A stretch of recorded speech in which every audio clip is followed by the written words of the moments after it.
तो वो अजामिल उनकी इच्छा पूर्ति करने के लिए सब कुछ करने लगा। कालांतर में एक एक करके अजामिल के घर 9 संतानों का जन्म हुआ। कहते हैं एक बार कोई अयोध्या के संत थे, वो वृंदावन जा रहे थे, रास्ते में कन्नौज पड़ता था। तो संत रात्रि के सूर्यास्त के समय में कन्नौज पहुंच गए। वहां पर कोई सड़क के किनारे कोई एक व्यक्ति खड़ा था। उन्होंने पूछा कि बेटा किसी वैष्णव का घर हो जहां हम रात्रि के लिए रुकेंगे, भोजन प्रसाद करके रात्रि में विश्राम करेंगे और सुबह चले जाएंगे। अब वो जो व्यक्ति था वो नालायक आदमी था। उसने संतों के साथ मजाक कर दिया और कह दिया, बाबा एक कान्यकुब्ज में यहाँ पर कन्नौज में एक अजामिल नाम का व्यक्ति रहता है, आप उसके घर चले जाओ, आपके भोजन पानी का प्रबंध भी हो जाएगा, भगवान ने चाहा तो आपकी आरती पूजा भी हो जाएगी। अब संत इस बात को समझे नहीं है कौन सी आरती पूजा की बात कर रहे हैं। उसके घर चले गए। जाकर के दरवाजा खटखटाया तो अजामिल तो घर में था नहीं, घर में वो देवी जी थी, वो बाहर आई। संतों ने कहा बेटा हम 20 मूर्ति हैं, संतों की ऐसी भाषा होती है, रात्रि के लिए विश्राम करेंगे, कुछ आटा चावल दाल दे दो, भोग लगाएंगे भगवान को और सुबह चले जाएंगे। उसने मन में विचार किया,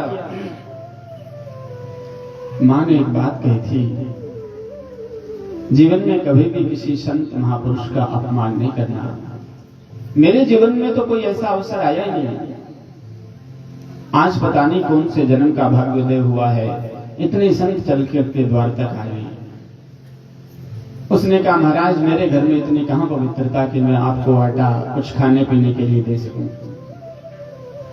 लेकिन अभी बाजार बंद नहीं हुआ है, आप सामने की कोई दुकान पर जाइए और वहां से सामान ले आइए और जो पैसा होगा वो मैं दे दूंगा। वट वृक्ष का पेड़ था, उसके नीचे बैठे संत रात्रि में भजन किया, प्रसाद बनाया और पाकर के भजन चल रहा था। रात के समय अजामिल आ गया। उसने देखा ये इतने चिमटाधारी छोटा लोटाधारी सब कहां से आए। अजामिल ने आते ही डांट मारी, कहां से आए हो, किसने बुलाया तुझे, यहाँ बैठने को किसने कहा था।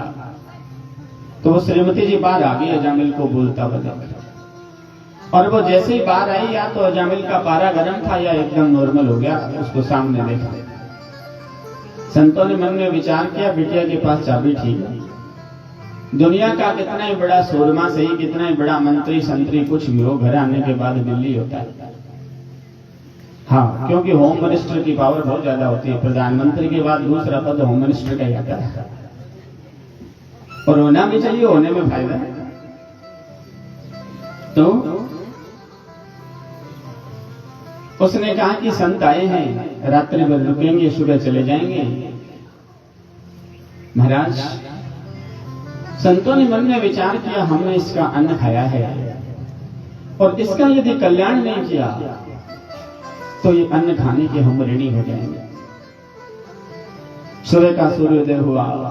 अजामिल और उस गणिका को संतों ने बुलाया और कहा बेटा कितनी संतान है। तो बोले बाबा 9 तो पहले से 10वां होने वाली है। तो का नाम क्या है। अब माँ थोड़ी मॉडर्न जमाने की थी, नाम बताई वो जैकी, बेबी, रिंकू, चिंकू, बबली, पिंकी, ये सब नाम होते हैं आजकल अपने घरों में। हाँ, जो एक आयु तक तो ठीक लगते, फिर धीरे धीरे जैसे आयु बढ़ती है वैसे नाम खराब होना शुरू हो जाता है। नाम ऐसा होना चाहिए बच्चे का जो हर आयु में हर परिस्थिति में सुंदर लगे। महाराज नाम ऐसे ऐसे बताए। संतों ने मन में विचार किया इसको बताएंगे। किसी ने कहा महाराज इसको कहो गायत्री जप करेगा, किसी ने कहा महामृत्युंजय जप करेगा, किसी ने कहा इससे कहो सुंदरकांड करेगा। संत बोले ये सुंदरकांड नहीं करेगा, ये लंका कांड ही करेगा। अरे सुंदरकांड करता तो इसकी इतनी दुर्दशा होती। संतों ने रास्ता खोजा और कहा बेटा जो 10वीं होने वाली संतान हो वो यदि पुत्र हो जाए तो उसका नाम नारायण रख देना। इतनी बात हमारी मान। संतों ने कहा और चले गए। अब अजामिल तो भजन करने बैठता ही नहीं था। पर छोटा ही छोटा बेटा था, उसमें प्रीति ज्यादा थी, इसलिए दिन में ज्यादा नहीं तो 150 बार पुत्र के भाने नारायण नारायण कहता था। अजामिल की मृत्यु का समय आया, यमराज के दूत लेने के लिए आए, और जैसे ही वो फांसी वाला फंदा गले में डाला, और तो कोई था नहीं, पास में वो अजामिल का छोटा छोटा पुत्र खेल रहा था, नाम था नारायण। अजामिल ने आवाज लगाई, दूरे क्रीडन का सत्तम पुत्रम नारायणावयम, दूर खेलते हुए पुत्र को नारायण बचाओ, नारायण बचाओ, नारायण बचाओ। अब वो बेटा तो आया नहीं, भगवान के पार्षद आ गए बचाने के लिए। महाराज अंतिम समय में अजामिल ये दृश्य देख रहा था। भगवान के पार्षदों ने यमराज के दूतों से कहा, क्यों आए हो, क्यों ले जा रहे हो इसे? यमराज के दूत बोले, बहुत बड़ा पापी है, इसको नरक में ले जाएंगे। भगवान के पार्षद बोले, ये बहुत बड़ा धार्मिक है, इसे हम जाने नहीं देंगे। क्या महाराज, इसने हमारे स्वामी का नाम पुकारा है, नारायण कहकर पुकारा है, इसकी दुर्गति नहीं हो सकती। वो बोले, महाराज इसने तो अपने पुत्र को पुकारा है, आपका स्वामी कोई और होगा। भगवान के पार्षद बोले, इसके पुत्र का नाम नारायण 2 साल पहले रखा गया होगा, हमारे स्वामी का नाम नारायण तो आदि अनादिकाल से है। महाराज ये संवाद चल रहा था, अजामिल सुन रहा था। भगवान के पार्षदों ने डांट करके भगा दिया यमराज के दूतों को। वो यमराज के पास आए और आकर के बोले, महाराज कितने लोग ऐसे हैं जो इस ब्रह्मांड पर शासन करते हैं, हमने तो सोचा था सब कुछ आप ही हो। यमराज ने कहा, नहीं ऐसा नहीं है, मैं रोज जब भजन करने बैठता हूं तो मुझसे पूछते हो किसकी भक्ति कर रहे हो, मैं भगवान मेरे स्वामी नारायण की भक्ति करता हूं, उनके नाम मात्र से कल्याण होता है। और कहा, ऐसा व्यक्ति जो अंतिम समय में नाम आ जाए। मानस में बाबा कहते हैं, जन्म जन्म मुनि जतन कराही, जन्म जन्म मुनि जतन कराही, अंतराम कही आवत नाही, अंतराम कही आवत नाही। जन्म जन्म मुनि जतन कराही। ऋषि मुनि लोग इतनी तपस्या करते हैं, अंतिम समय में भगवान नहीं आता ना। ये अजामिल के पूर्व जन्म के ऐसे कर्म थे कि अंतिम समय में भगवान का नाम याद आ गया। अजामिल ने मन में विचार किया, जीवन में कुछ भी अच्छा नहीं किया, पूर्व जन्म का कोई प्रारब्ध था जिसके परिणाम स्वरूप पुत्र को आवाज लगाई और भगवान के पार्षदों ने आकर मुझे बचा लिया। यदि मैं प्रेम पूर्वक जीवन में भक्ति करता तो मेरा कल्याण हो जाता। महाराज अजामिल ने भक्ति करी और कल्याण हो गया। भरत जी ने कहा रघुगण से, राजन नरकों से बचने का एक ही सबसे बड़ा उपाय है और यही रास्ता है, ये इन प्रकार भगवान का भजन करो। ये मनुष्य का जो जन्म मिला ये अनमोल है, ये अमूल्य वस्तु है, ये बार बार मिलेगा नहीं। और संत जन कहते हैं, मनुष्य जन्म अनमोल रे, मिट्टी में ना रोल रे, अब जो मिला है फिर ना मिलेगा, कभी नहीं कभी नहीं कभी नहीं। मनुष्य जन्म अनमोल रे, मिट्टी में मत रोल रे, अब जो मिला है फिर ना मिलेगा, कभी नहीं कभी नहीं कभी नहीं।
मिलेगा कभी नहीं, कभी नहीं, कभी नहीं रे।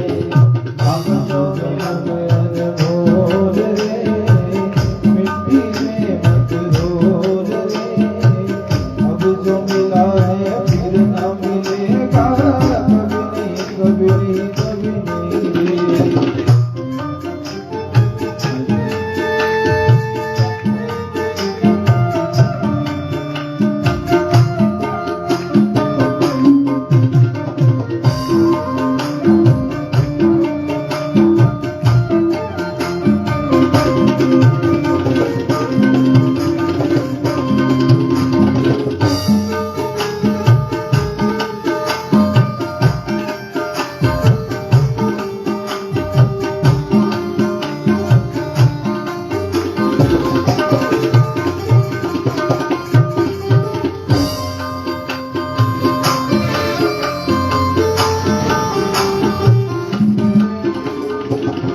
बुलबुला है पानी का, मत कर जोर जवानी का।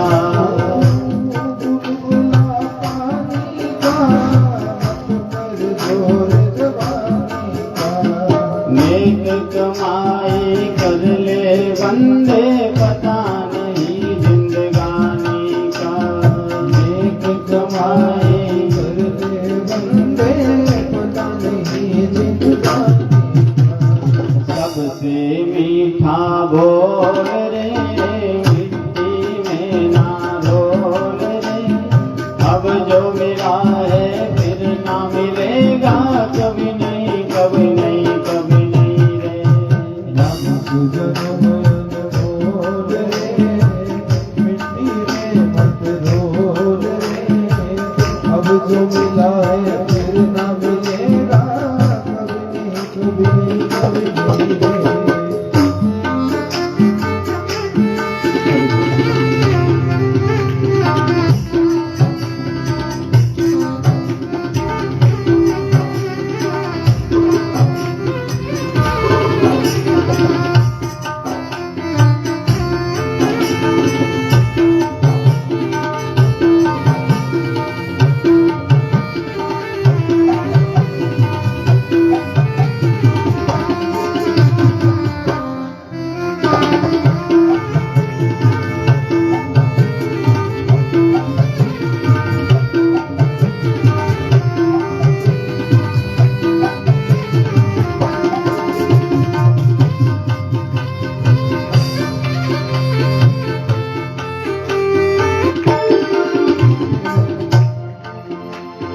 मतलब का संसार है, नहीं इसका एतबार है। मतलब का संसार है, इसका एतबार है। संभल संभल कर चलना बंदे, फूल नहीं अंगार है। संभल संभल कर चलना बंदे, फूल नहीं अंगार है। मन की आंखें खोल रे, मिट्टी में ना रोल रे। अब जो मिला है फिर ना मिलेगा कभी नहीं, कभी नहीं, कभी नहीं रे। अब जो मिला है फिर न मिलेगा कभी नहीं, कभी नहीं, कभी नहीं रे। मानुष जन्म अनमोल रे, मिट्टी में मत रोल रे। अब जो मिला है फिर न मिलेगा कभी नहीं, कभी नहीं, कभी नहीं।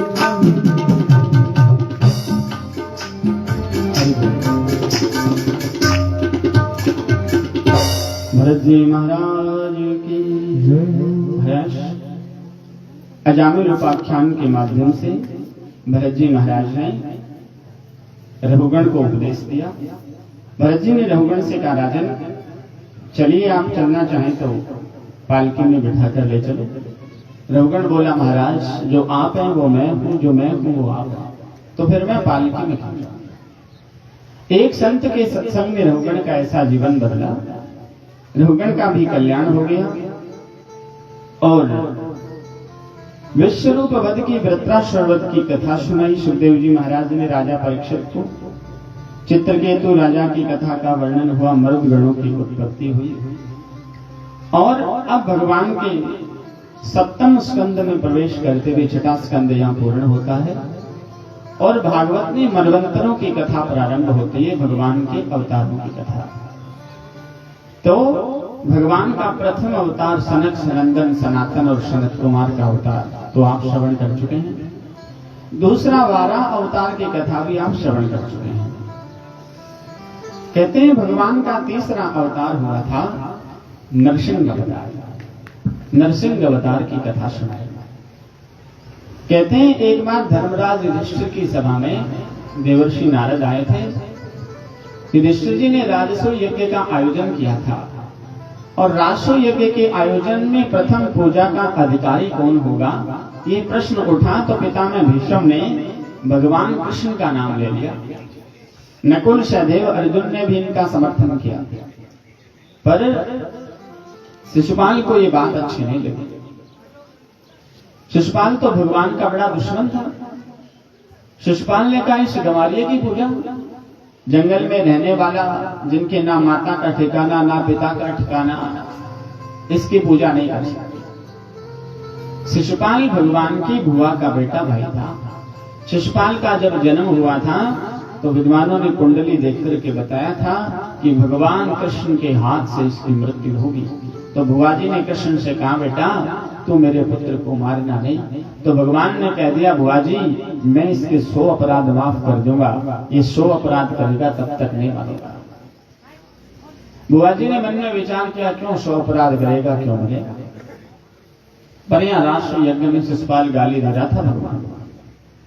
98 गालियां दे दी तो भगवान ने शिशुपाल से कहा, शिशुपाल सावधान, 2 ही बार अवसर और मिलेगा। 100 के बाद 101 नहीं आए। शिशुपाल ने कहा 2 बार क्या, मैं 100 बार भी कह दूं तो मुझे कोई रोक थोड़ी सकता है। भगवान को 100 गालियां दी और जो ही 101 गाली देने के लिए शिशुपाल बढ़ा, भगवान ने सुदर्शन चक्र उतारा, शिशुपाल पर फेंका और गर्दन काटा। भक्त वत्सल भगवान की।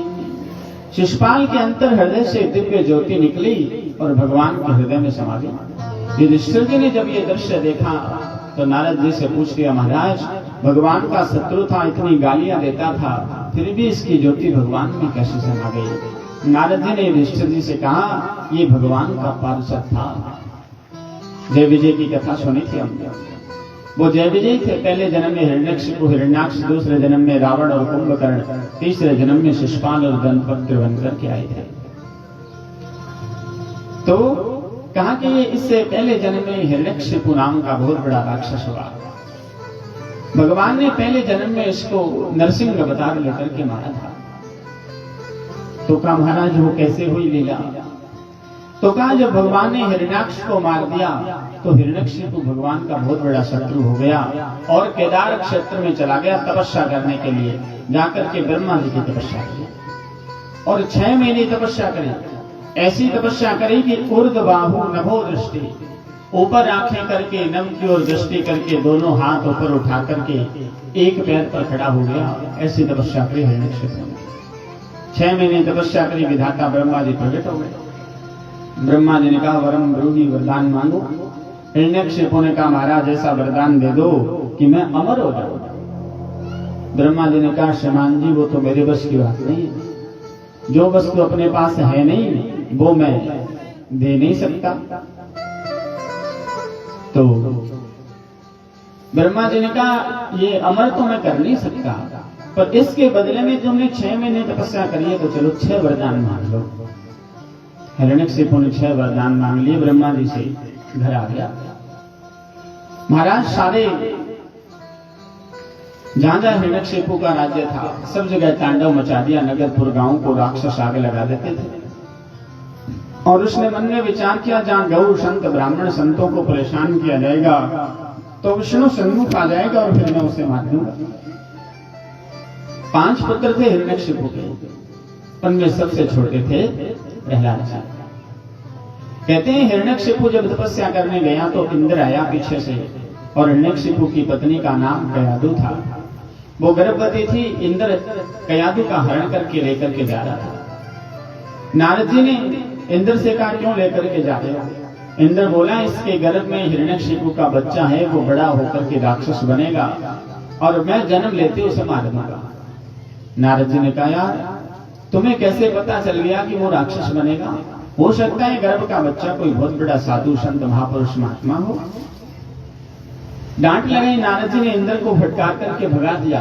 कयादु को अपने आश्रम में ले आए और देवर्षि नारद ने कयादु मैया को बड़ी वेद वेदांत दर्शन की कथाएं सुनाई, जिसका परिणाम ये हुआ कि गर्भ का बच्चा भगवान का बहुत बड़ा भक्त हो गया।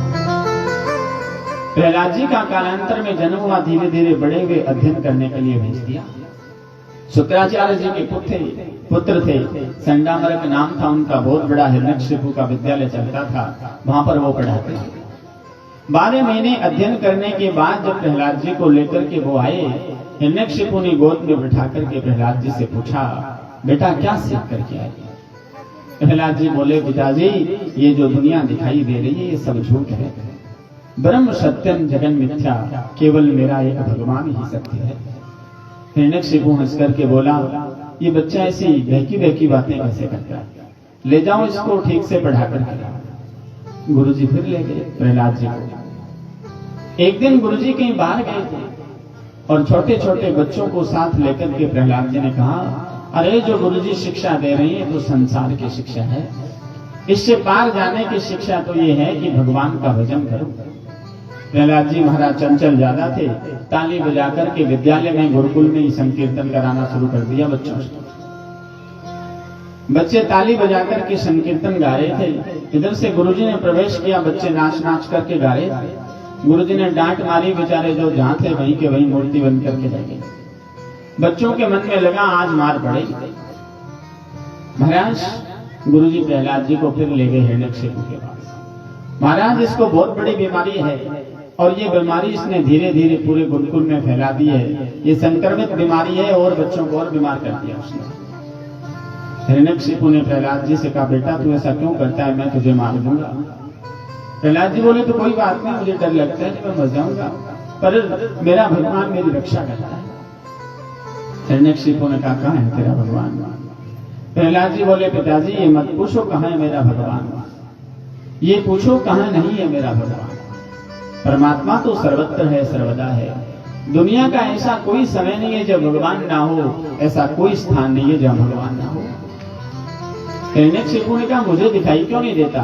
प्रहलाद जी बोले पिताजी चश्मा बदलने से दिखाई देता है। आपने जो ग्रीन कलर का चश्मा पहना है ना, हरे कलर का, अपने एक कहावत कहते हैं जो को आदमी श्रावण में आंधो जने भी हरे हरे दिखे। क्या आप श्रावण के अंधे हो, आपको हरा ही हरा नजर आ रहा है। ये चश्मा उतारो, चश्मा बदलने से दिखाई देता है। हिरण्यकशिपु ने कहा तो क्या तेरा भगवान इस खंबे में भी है? प्रहलाद जी ने कहा हाँ।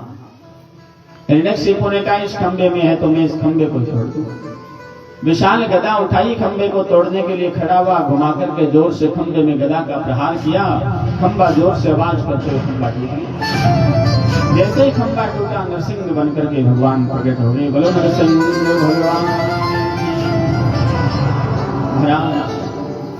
आधा शरीर सिंह शेर का था और आधा शरीर मनुष्य का था।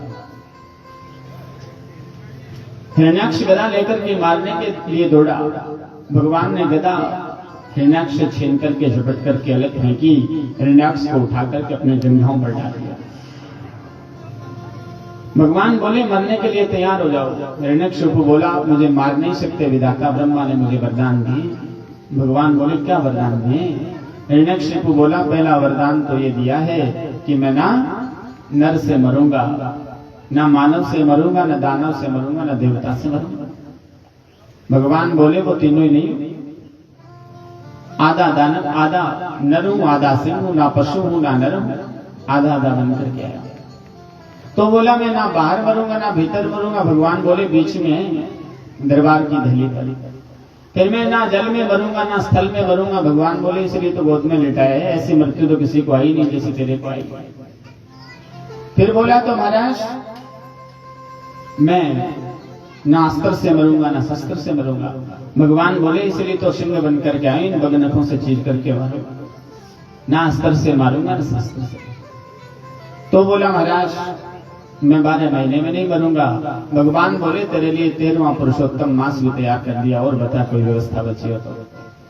महाराज फिर मैं ब्रह्मा की सृष्टि में बनाए हुए किसी प्राणी से नहीं बनूंगा। भगवान बोले श्रीमान जी ब्रह्मा मुझे नहीं बनाता, ब्रह्मा को मैंने बनाया, मैं ब्रह्मा की सृष्टि का नहीं। तो हिरण्याक्ष भगवान ने कहा मेरी तरफ देखो जिससे तुम्हारा कल्याण हो जाए। जोर से दहाड़ मारी बगनखों से हिरण्यकशिपु का हृदय विदरण करके भगवान ने जो हड्डियों की माला वो अपने गले में डाल दी, हिरण्यकशिपु का उद्धार कर दिया। नरसिंह भगवान की देवताओं ने पुष्प वर्षाए, पर हिरण्यकशिपु को मार दिया तो भगवान को इतना क्रोध आया कि क्रोध शांत नहीं हुआ।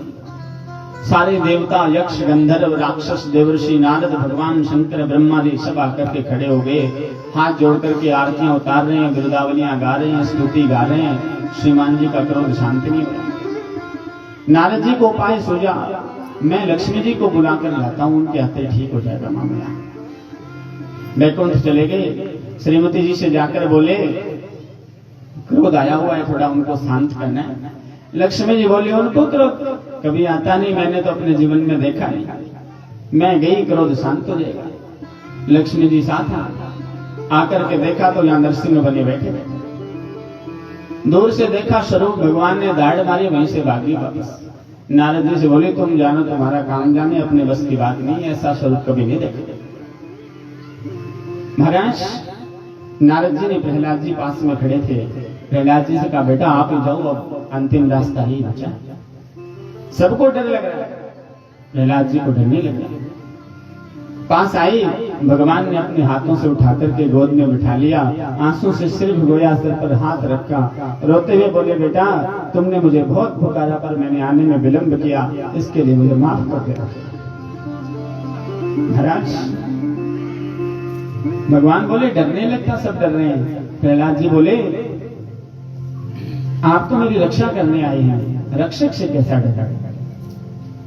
महाराज हाथ जोड़ करके प्रहलाद जी महाराज ने भगवान की पावन स्तुति गाई। ठाकुर जी ने कहा चाहो तो कुछ वरदान मांग लो, मेरी इच्छा है मैं तुम्हें कुछ दे दूं। भगवान की एक मल भक्ति होती है, एक निर्मल भक्ति होती है।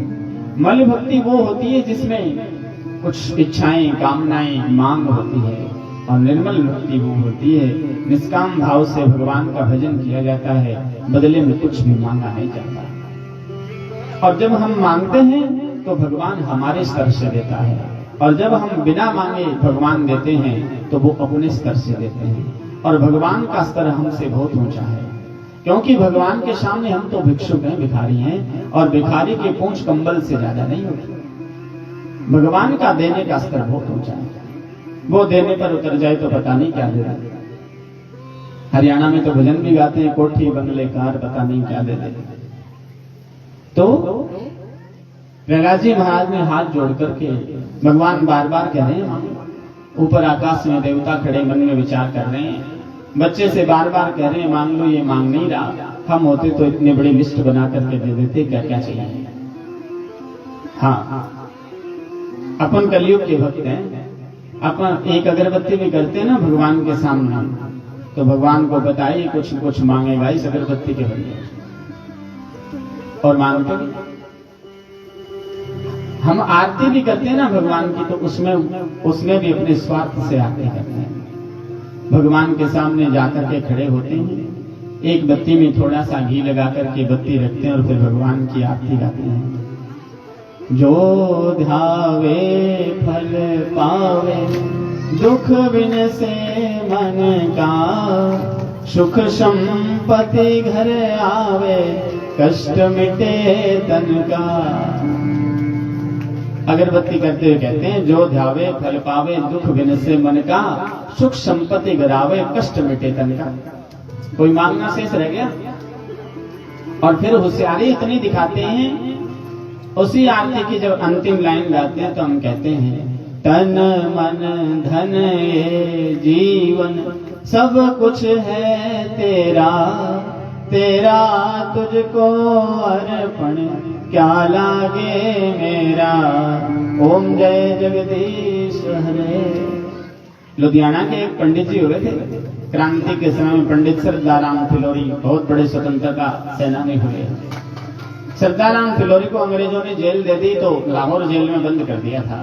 पंडित सरदाराम फिलोरी ने 4 लाइनें लिखी थी जो सनातनियों के प्रत्येक घर में आज आरती के रूप में गाई जाती है। इतनी बड़ी ताकत है एक सनातनी की कविता। ये कविता है, हम आरती कहते हैं, वो अलग बात है। आरती तो वेद मंत्रों से होती है। इदगुं हविहि प्रजननम में अस्तु दशवीरगुं सर्वगणगुं स्वस्तये आत्मशनि प्रजाशनि पशुशनि। आरती तो ये होती है। तो प्रहलाद जी ने कुछ मांगा। प्रहलाद जी ने तो भगवान से कहा, प्रभु मैंने आपका भजन किया और बदले में आपसे कुछ मांग लिया, तो मेरा और आपका संबंध भगवान और भक्त का नहीं रहेगा। मेरा और आपका संबंध तो व्यापारी का संबंध हो जाएगा, सौदे का संबंध हो जाएगा। मैंने भजन किया और बदले में कुछ मांगा तो मैं व्यापारी हो जाऊंगा। भगवान ने कहा नहीं, फिर भी कुछ इच्छा है। प्रहलाद जी ने कमाल का वरदान मांगा भगवान से। कहा, प्रभु देना चाहते हो तो यदि राशि समय कामान वरास्ताम वरधर्षभ, आपसे यदि देना चाहते हो तो एक ही वरदान दे दो कि आपसे कभी भी मेरे मन में कुछ भी मांगने की इच्छा ही प्रकट ना हो। ऐसा वरदान मांगा भगवान से।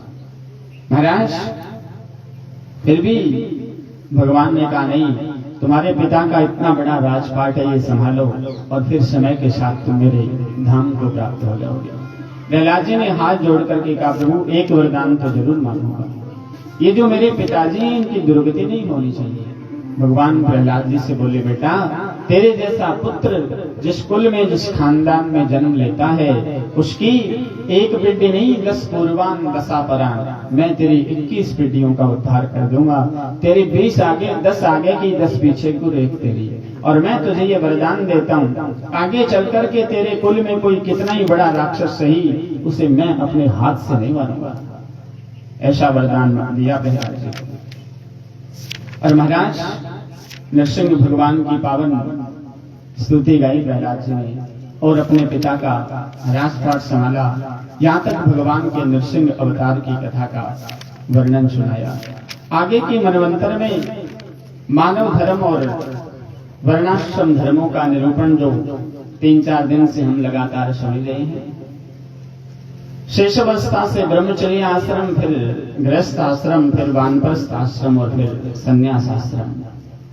कहते हैं ब्रह्मचर्य आश्रम में विद्याधन और धनार्जन युवावस्था में, और वानप्रस्थ आश्रम में भजन, और 75 वर्ष से ऊपर की आयु हो जाए तो फिर व्यक्ति को संन्यास लेकर के सन्यासी हो जाना चाहिए और एकांत में रहकर के भगवान का भजन करना चाहिए। क्योंकि 2 ही प्रकार की मृत्यु शास्त्र सम्मत मृत्यु मानते हैं।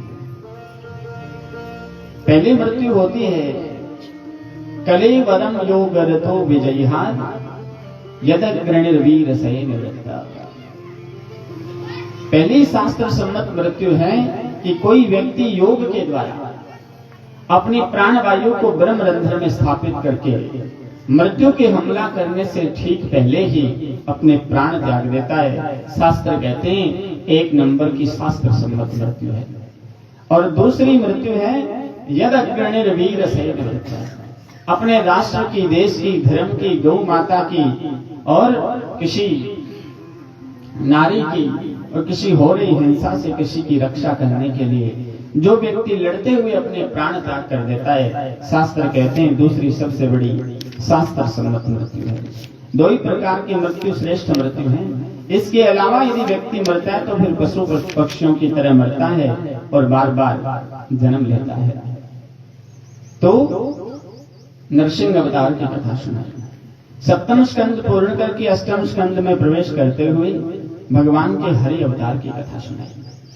कहा कि एक समय एक जंगल में चित्रकूट नाम का पर्वत था और उस पर्वत के ऊपर बहुत बड़ा हाथी रहता था।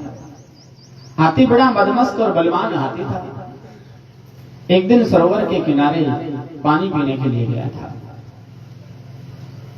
अपनी पत्नी बच्चों के साथ पानी पी रहा था। जैसे सरोवर में प्रवेश किया तो अंदर जल का जंतु था, ग्राह मगरमच्छ, उसने हाथी का पैर पकड़ लिया।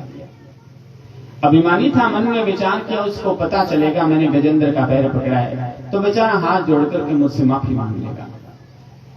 लेकिन वो जल का जंतु था ग्राह, धीरे धीरे उसने अंदर खींचना शुरू कर दिया हाथी। महाराज थोड़ी देर बाद हाथी को लगा जैसे मैं नीचे जा रहा हूं, तो अपनी ताकत लगानी शुरू करी। हाथी ने खूब ताकत लगाई पर 1 इंच भी उसने ऊपर नहीं आने दिया। पत्नी बच्चों ने भी प्रयास किया पर बाहर नहीं आया। हाथी के मन में बड़ी निराशा हुई, अब मुझे बचाएगा कौन? गहरे पानी में डूबता जा रहा था। तो अंतिम समय में हाथी को भगवान की याद आई और हाथी के स्वरूप में भी भगवान का चिंतन करते हुए हाथी ने भगवान की स्तुति करी। हे गोविंद हे गोपाल अब तो जीवन हारे, नीर पीवन हे तो गयो सिंधु के किनारे, सिंधु बसत ग्राह चरण लई पछारे, 8 प्रहर युद्ध भयो ले गयो मझधारे, नाक कान डूबन लागे हरि को पुकारे, जो भर सूंड रही जल ऊपर तब हरि नाम पुकारो। जो भर सूंड रही तो भगवान ने, गजेंद्र ने भगवान को पुकारा और गजेंद्र ने कहा नमो भगवते तस्मै यत एतच्चिदात्मकं पुरुषायादि बीजाय परेशायाभि धीमहि। नमो भगवते तस्मै यत एतच्चिदात्मकं, मैं उस चिदानंद परमात्मा भगवान ब्रह्म की स्तुति करता हूँ। पुरुषायादि बीजाय परेशायाभि धीमहि, जो इस सृष्टि के सृजन का बीज है, जो आदि पुरुष है, जो परम पुरुष है, मैं उसका ध्यान करता हूँ। यस्मिन् निदं यतश्चेदं ये नेदं ये इदं स्वयं, जिसकी माया से सारा चराचर जगत व्यापक है, मैं उस ब्रह्म का ध्यान करता हूँ। इतना ध्यान किया ही कि भगवान के कानों में गजेंद्र की आवाज सुनाई दी और गरुड़ पर सवार होकर दर्शन लेकर के गए। इतनी तेज गति से आए कि जैसे ही भगवान की याद आई तो हरि नाम याद आया है। कहते कहते तो भगवान पहुंच गए, रीत तो बाद में गाल रक्षा हो गई। भगवान ने सुदर्शन चक्कर फेंका, ग्रह का भी उद्धार कर दिया और गजेंद्र का भी उद्धार कर दिया। राजा ने पूछा महाराज ग्रह को तो बेचारे को मार दिया, उसका कैसे उद्धार हुआ? क्या भगवान की 2 प्रकार की कृपा होती है।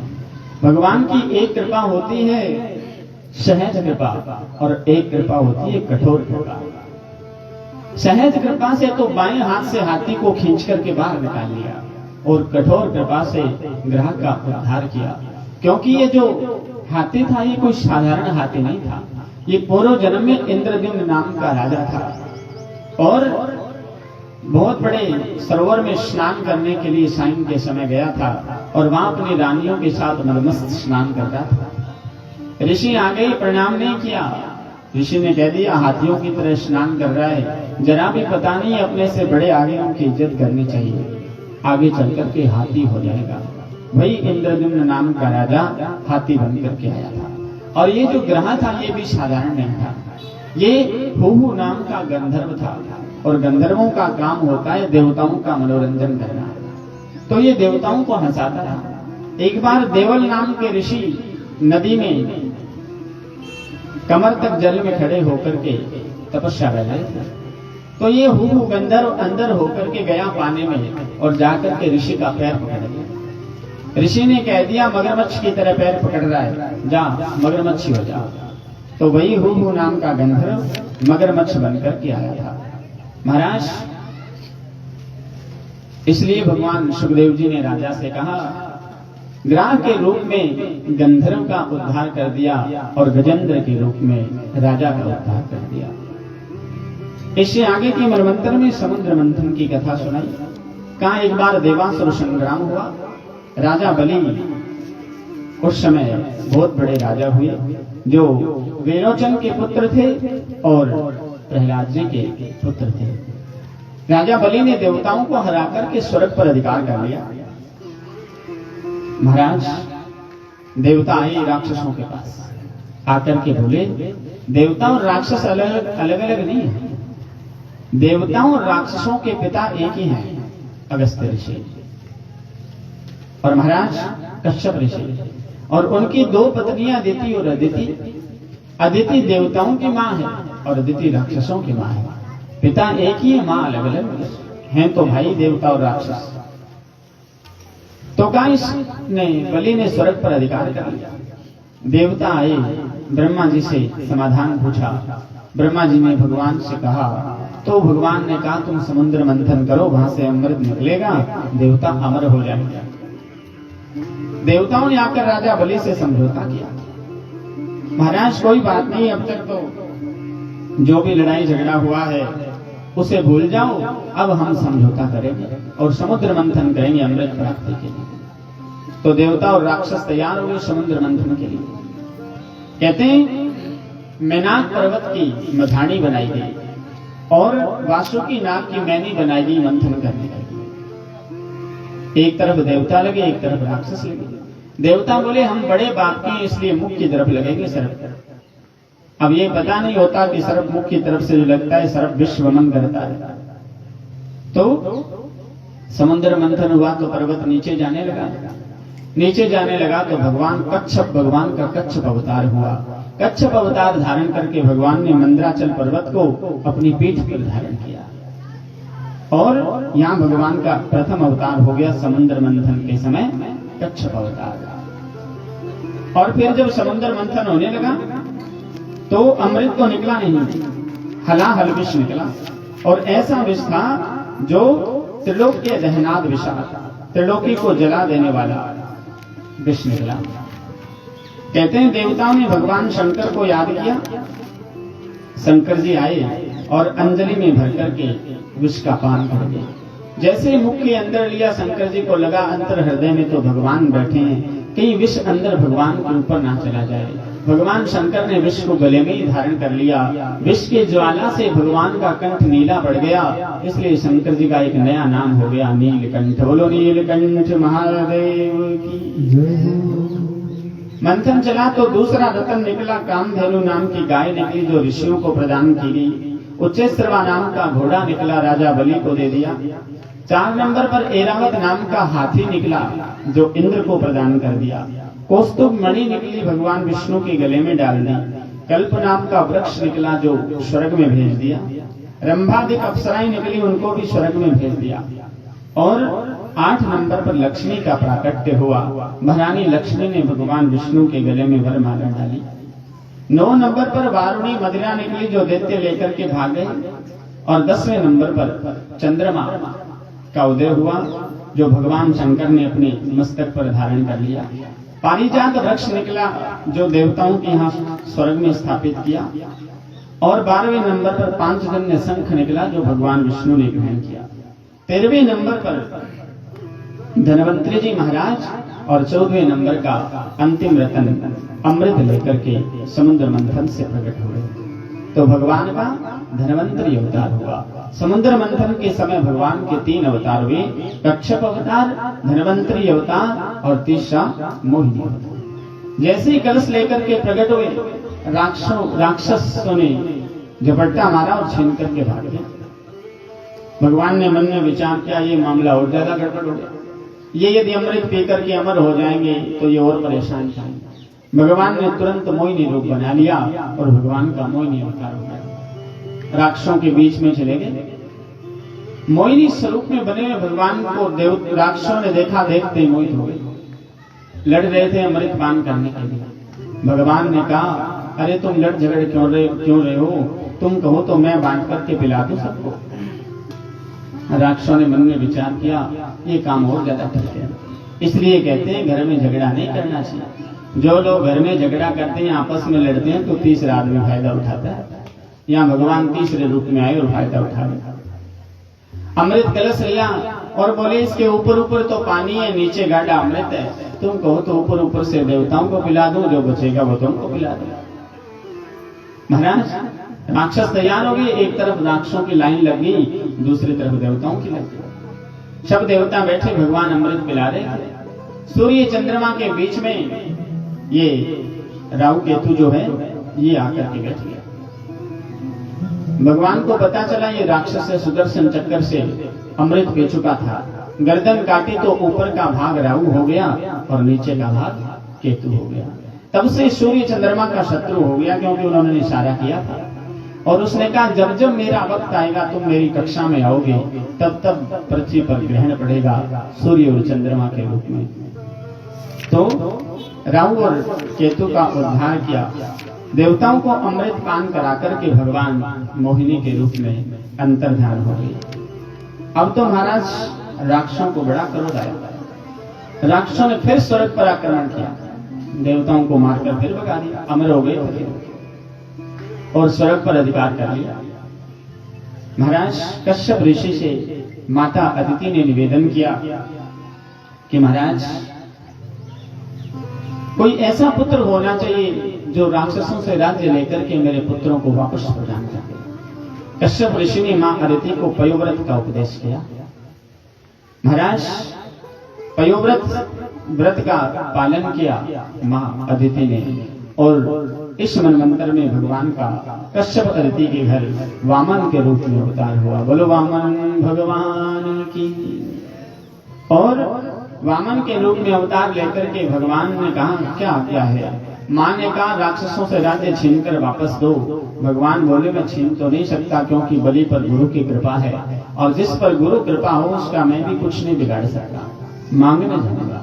राजा बलि यज्ञ में बैठा था, भगवान वामन का स्वरूप बना करके राजा बलि के दरबार में आ गया। महाराज भगवान को दूर से आते हुए देखा बलि, ऐसे लगा जैसे कोई दूसरा सूर्य उतर करके धरती पर आ गया, इतना तेज चमक रहा था। 52 अंगुल का पूरा शरीर था, हाथ में एक कमंडल था छाता लेकर के, और पैदल चलते जा रहे थे।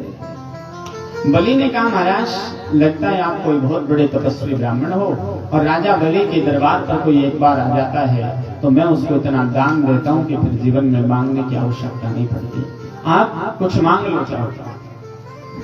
भगवान बोले नहीं, मैं तो मांगने वाला ब्राह्मण नहीं हूं, मांग नहीं सकता।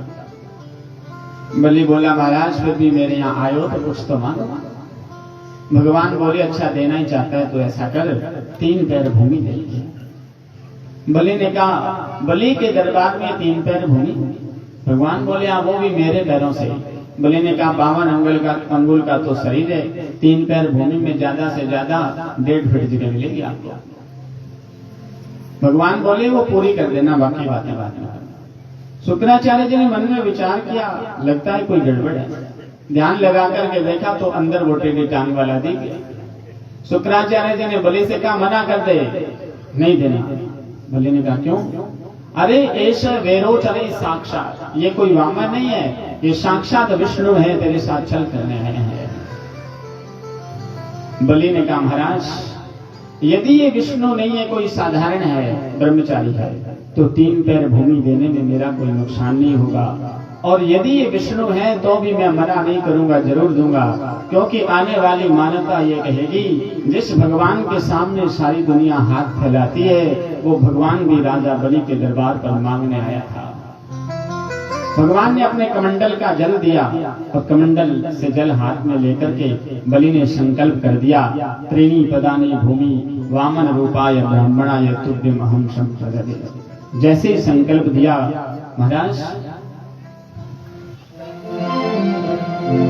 तेरे द्वार खड़ा भगवान भगत भर दे,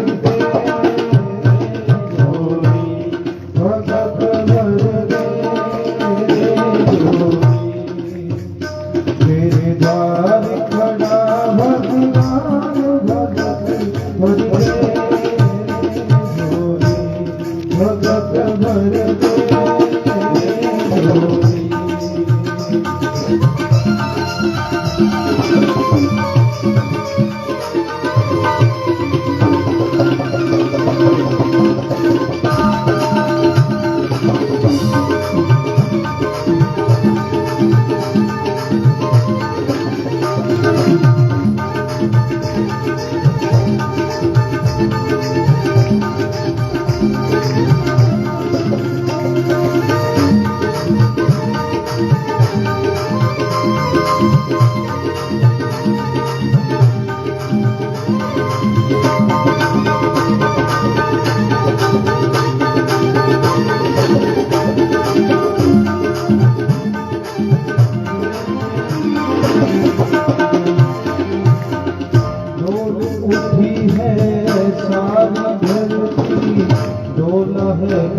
ये सारा डोल उठी सारी धरती देख रे डोला गगन है सारा।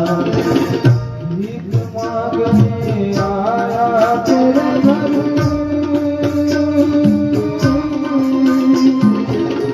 भीख मांगने आया तेरे घर, जगत का पालन हमारे भक्त भरते झोली, भगत भरते झोली। मेरे द्वार खड़ा भगवान भगत भरते झोली, भगत भरते झोली।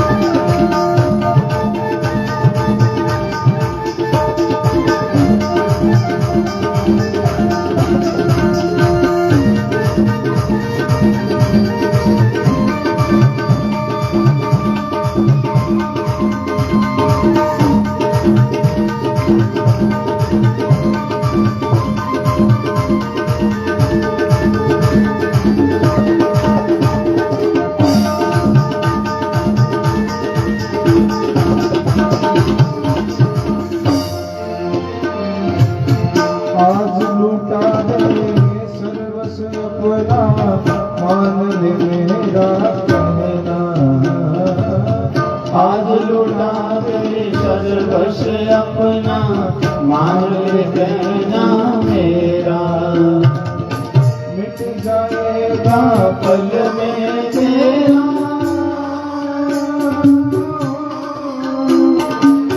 मिट जाएगा पल में तेरा जन्म जन्म का फेरा। भगत भरते झोली, तेरे बाल खड़ा भगवान भगत भरते झोली, भगत भरते झोली, भगत भरते झोली। वामन भगवान की जय हो। भगवान ने कहा 3 पैर भूमि दे दे। जैसे ही बलि ने संकल्प दिया भगवान के हाथ में, वैसे ही भगवान ने अपने वामन स्वरूप को विराट रूप में बड़ा किया और एक पैर नीचे की ओर बढ़ाया तो नीचे के 7 लोक नाप दिए, दूसरा पैर ऊपर की ओर बढ़ाया तो ऊपर के 7 लोक नाप दिए। ब्रह्मांड घटा का भेदन करके पैर जब ब्रह्मलोक में पहुंचा, विधाता ब्रह्मा ने कमंडल लेकर के भगवान का चरण धो लिया, वही जल गंगा जल बनकर के अवतरित हो गया। बोलो गंगा मैया की। भगवान ने राजा बलि से कहा, राजन 2 पैर में तो पूरा ब्रह्मांड पूरा हो गया, तीसरा पैर कहाँ रखूं बताओ।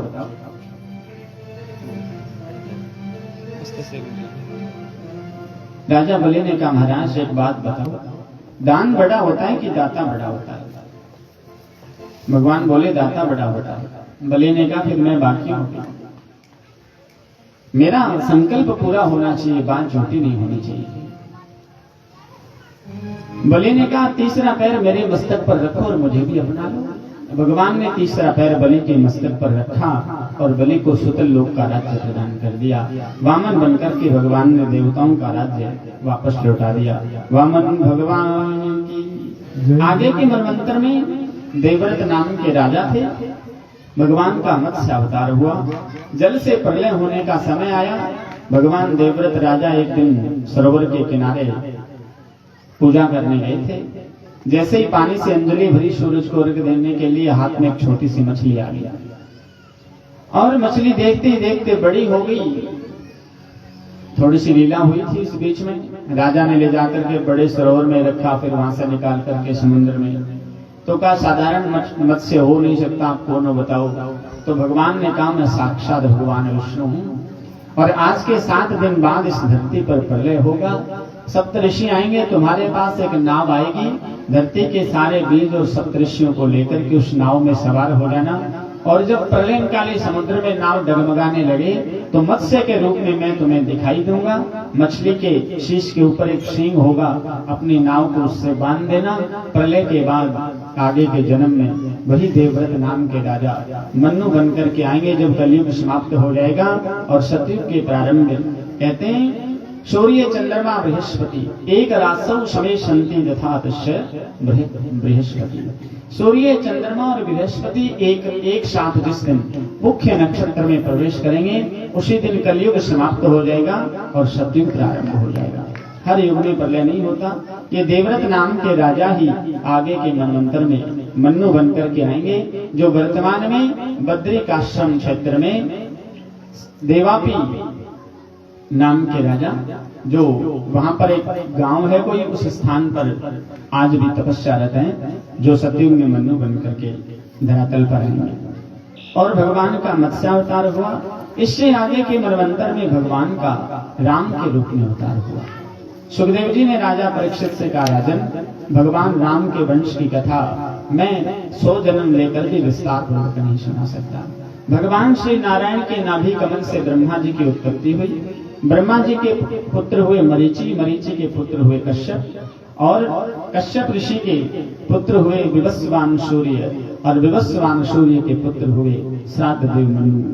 श्राद्ध देव मनु से आगे ये परंपरा आगे चली तो इस वंश में आगे चलकर श्राद्ध देव मनु को ही विवस्वत मनु कहा जाता था। इस वंश में बड़े बड़े इक्ष्वाकु, त्रिशंकु, मानधाता जैसे बड़े बड़े राजा हुए। दिलीप, भगीरथ और रघु नाम के राजा हुए। रघुवंश में आगे चलकर के रघुवंश राजा रघु बड़े प्रतापी राजा हुए, जिसके कारण सूर्य वंश का नाम रघुवंश पड़ गया। और रघु के पुत्र हुए अज, अज के पुत्र हुए दशरथ और दशरथ जी के पुत्र के रूप में 4 भाइयों के रूप में भगवान ने अवतार लिया। बड़ी रानी कौशल्या के गर्भ से भगवान राम का अवतार हुआ। केकई के गर्भ से भरत जी का और सुमित्रा के गर्भ से लक्ष्मण जी और शत्रुघ्न जी का अवतार हुआ। महाराज, सुसुख धाम राम असनामा, अखिल लोक गायक विश्रामा। वशिष्ठ जी ने नामकरण संस्कार किया। सब सुखों के सागर भगवान का नाम राम रखा। विश्व भरण पोषण कर जोई, ताकर नाम भरत अस होई। संपूर्ण विश्व का पालन करने वाले भरत जी का नाम भरत रखा। लक्षण धाम राम प्रिय, सकल जगत आधार। गुरु वशिष्ठ तई राखा, लक्ष्मण नाम उदार। मां सुमित्रा के बड़े पुत्र का नाम लक्ष्मण रखा। और जाके सुमिरन ते रिपुनासा, नाम शत्रुघ्न वेद प्रकाशा। जिसका स्मरण करने मात्र से शत्रुओं का विनाश होता है, उन सब से छोटे भाई का नाम शत्रुघ्न रखा। भगवान राम की लीलाएं बड़ी मर्यादा पूर्ण लीलाएं हैं। भगवान राम की कथा भी होती है तो कम से कम राम कथा 9 दिन का आयोजन होता है। अभी इससे पीछे जोगी वाला गांव की कथा में जो शास्त्री जी आ रहे हैं, आचार्य जी, इनके गांव में राम कथा हुई थी। 9 दिन तक 4 घंटे डेली, ना बीच में कोई विश्राम, नॉन स्टॉप कथा चलती थी। उसके बाद भी बाल कांड और अयोध्या कांड तक की कथा, 2 ही कांड की कथा कहवाई थी 9 दिन में। तो भगवान राम की कथा ऐसी कथा है। इससे आगे के मनवंतर में भगवान का कृष्ण अवतार हुआ। तो कहा परमात्मा नारायण के नाभि कमल से ब्रह्मा जी की उत्पत्ति हुई। ब्रह्मा जी के पुत्र थे अत्रि, अत्रि के चंद्रमा, चंद्रमा के पुत्र हुए बुध, बुध के पुत्र हुए पुरुरवा, पुरुरवा के यति, ययाति आदि पुत्र हुए। इसी वंश में आगे चल करके यदु नाम के राजा प्रतापी राजा हुए। यदु नाम के राजा के कारण चंद्रवंश का नाम यदुवंश पड़ा और इसी वंश में आगे चलकर भगवान का कृष्ण अवतार हुआ। कहते हैं मथुरा के अंदर उग्रसेन जी का राज्य था और उनका पुत्र था कंस। महाराज बड़ा अत्याचारी था, अनाचारी था, दुराचारी था। कंस के पापों से आहत होकर के धरती मैया गाय का स्वरूप धारण करके ब्रह्मा जी को साथ लेकर के क्षीर सागर के तट पर भगवान विष्णु से मिलने गए। भगवान विष्णु को अपना दुख बताया। ठाकुर जी ने कह दिया, मैं जल्द ही कृष्ण के रूप में अवतार लेकर के तुम्हारा जो पापों का वजन है उसको हल्का कर दूंगा। मां लौट करके आई और कंस की चचेरी बहन देवकी का विवाह का समय था। कंस देवकी को विदा करने जा रहा था। वसुदेव जी के साथ विवाह हुआ। आकाशवाणी ने आकर के आवाज दी, जिसको तू लेकर के जा रहा है उसके 8वीं संतान तेरा काल बनेगी। कंस ने केश पकड़ करके देवकी को नीचे गिरा दिया। वसुदेव जी महाराज ने बीच बचाव किया, दोनों को लाकर के कारागृह में बंद कर दिया। एक एक करके देवकी के घर 6 संतानें हुई, 6 के 6 पुत्र थे और सब के सब को कंस ने मार दिया। 7वीं संतान के रूप में बलराम जी को आना था। भगवान ने योग माया से कहा तुम जाओ और जाकर के बलराम भैया को माँ देवकी के गर्भ से उठा करके रोहिणी के गर्भ में स्थापित कर दो। तुम मेरा ऐसा काम करोगी तो कलयुग में तुम बड़े बड़े नामों से पूजी जाओगे। भगवान ने कहा नाम ध्येयानि कुर्वन्ति स्थानानि च नरा भुवि दुर्गेति भद्रकाली च विजया वैष्णवी च। बलराम जी को उठा करके रोहिणी के गर्भ में स्थापित किया। कंस को सूचना मिली कि देवकी का 7वां गर्भ नष्ट हो गया और 8वीं संतान के रूप में भगवान को स्वयं आना था। भाद्रपद मास की अष्टमी तिथि की अर्धरात्रि का समय आया, जिसने इस भारतवर्ष को धन्य कर दिया। महाराज, अर्धरात्रि के समय भगवान ने वसुदेव जी महाराज के मन में प्रवेश किया। मने आनक दुर्लभे, और वसुदेव जी के मन से देवकी के अंतर्मन में, अंतर हृदय में प्रवेश किया। देवताओं ने आकर के भगवान की पावन स्तुति गाई थी। सत्य व्रतम सत्य परम त्रिसत्यम सत्यस्य योनिम निहितं च सत्ये सत्यस्य सत्य अमृत सत्य नेत्रम सत्यात्मकम त्वं शरणं प्रपन्ना। देवता स्तुति करने के लिए आए और भगवान से कहा आप परम सत्य हो, आप अवतार लेकर के कंस को मारना है कि मामा समझकर छोड़ मत देना। देवता स्तुति करके गए। भगवान ने चतुर्भुज रूप धारण करके रात्रि के ठीक 12 बजे देवकी और वसुदेव को दर्शन दे दिए। भगवान ने कहा पूर्व जन्म में तुम प्रश्नी गर्भ थे तो मैं प्रश्नी गर्भ बन करके आया था। आगे के जन्म में तुम कश्यप अदिति थे तो मैं मामन बन करके आया था, और इस जन्म में तुम देवकी और वसुदेव हो तो मैं कृष्ण बन करके आया हूं। मां ने कहा महाराज मैंने तो बेटा बन करके आने की प्रार्थना करी थी, पुत्र बन करके, आप तो पिता बन करके आए। चतुर्भुज रूप धारण करके शंख चक्र गदा पद्म लेकर के पीताम्बर पहन करके, इतना बड़ा कोई बेटा थोड़ी है, इतना बड़ा तो बाप ही होता है। भगवान बोले माता जी जैसे ही पता चलेगा मामा जी को वो मारने आएगा, और मैं यदि इस शंख चक्कर लेकर आया हूं तो मैं मामा जी का आते उद्धार कर दूंगा, और यदि मैं बच्चा बन गया तो मैं आपकी रक्षा नहीं कर पाऊंगा, आपको मेरी रक्षा करनी पड़ेगी। वसुदेव जी ने कहा हम तो बंधन में, हम आपकी रक्षा कैसे करेंगे। भगवान ने कहा सारे बंधन खुल जाएंगे। ठाकुर जी ने छोटा सा सूक्ष्म रूप बच्चे का रूप बनाया और रोना प्रारंभ किया। जैसे भगवान का जन्म हुआ, योग माया ने सारे ब्रज मंडल की कमान संभाली। सारे के सारे कंस के संतरी मंत्री पहरेदार सबके सब सो रहे थे और भगवान का जन्म हुआ। इधर वसुदेव जी महाराज ने भगवान को छोटी सी टोकरी में पधराया और गोकुल की ओर प्रस्थान कर रहे हैं। खुल गए सारे ताली बजाकर के भाव से उत्साह पूर्वक गाते हुए। खुल गए सारे ताले क्या बात हो गई, खुल गए सारे ताले क्या बात हो गई, जब से मन में कर लिया जरा बात हो गई, जब से मन में कर लिया जरा बात हो गई, सावन भोर अंधेरा कैसी रात हो गई, सावन भोर अंधेरा कैसी रात हो गई, जब से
बोलिए देवकी नंदन भगवान की।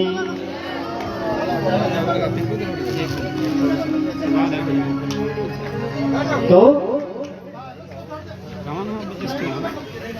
अब तक भगवान देवकी नंदन का जन्म हुआ है। 2 मिनट का समय तो यशोदा नंदन बनाते, ब्रज में हुआ था ना उत्सव, इसलिए गोकुल पहुंचा।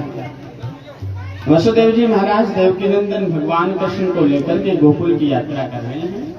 मार्गम ददो सिंधुरिवस्त्रियतले, यमुना महारानी ने स्वयं मार्ग दिया था गोकुल जाने के लिए।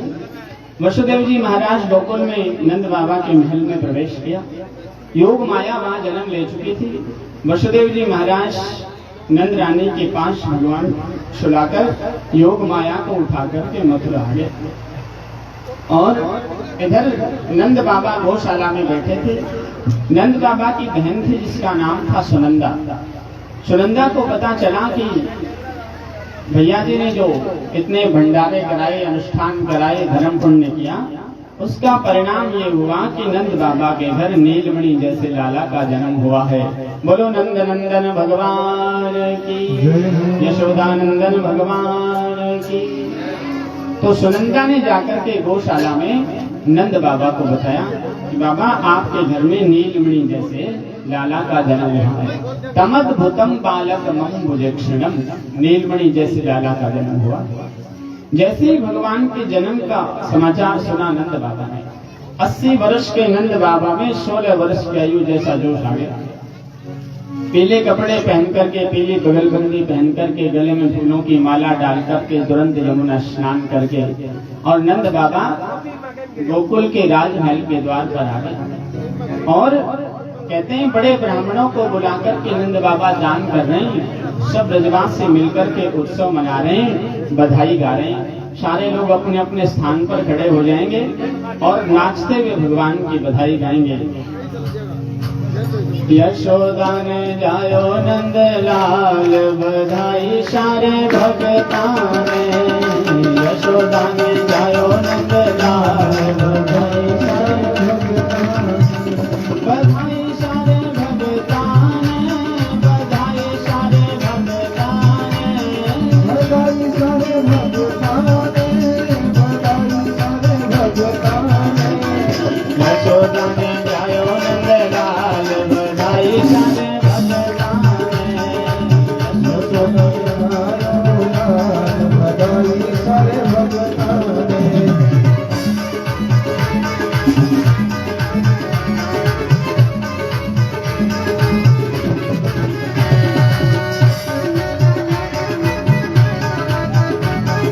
हरि बोल।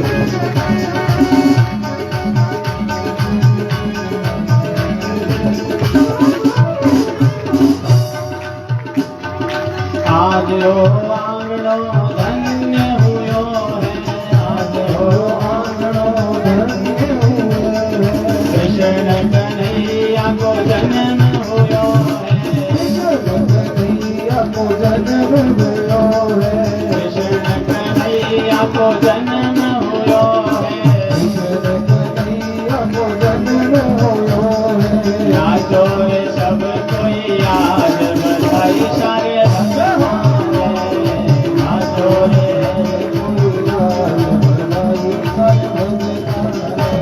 बधाई सारे भगवान, बधाई सारे भगवान, बधाई सारे भगवान, बधाई सारे भगवान, बधाई सारे भगवान।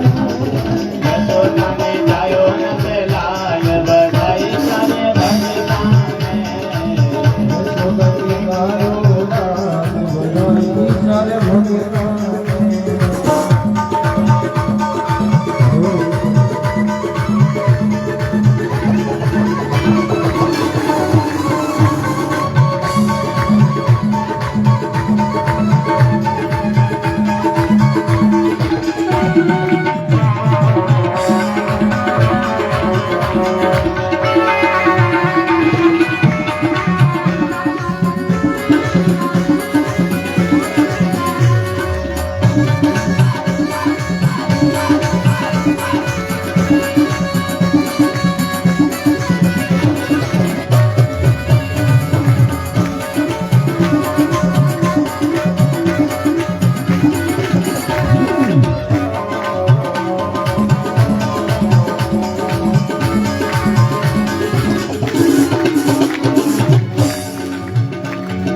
माता यशोदा गोद खिलावे, माता यशोदा गोद खिलावे, नंद बाबा जी पाल में झुलावे, नंद बाबा जी पाल में झुलावे, अंगना में होवे झनकार, बधाई सारे भगतान, अंगना में होवे झनकार, बधाई सारे बधाई सारे भगतान, बधाई सारे भगतान।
सबन सुनावा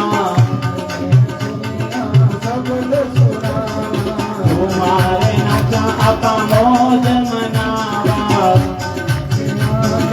नाचा मनावा ठाकुर जी ने लियो अवतार बधाई सारे भगतान ठाकुर जी ने लियो अवतार बधाई सारे भगतान बधाई सारे भगतान बधाई सारे भगतान बधाई सारे भगतान बधाई सारे भगतान ऐसो कोई गायो नजर आवे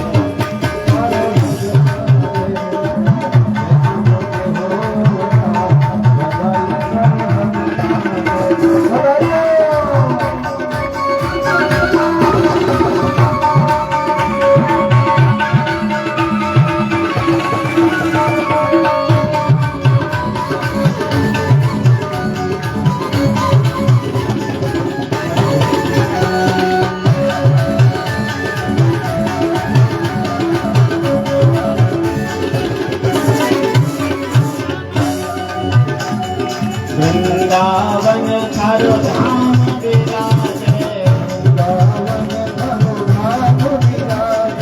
नागर शंख नगारा बाजे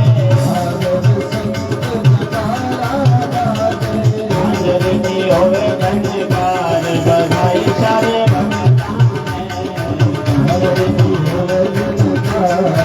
बधाई सारे भगतान बधाई सारे भगतान बधाई सारे भगतान बधाई सारे भगतान यशोदा में जायो नंदलाल बधाई सारे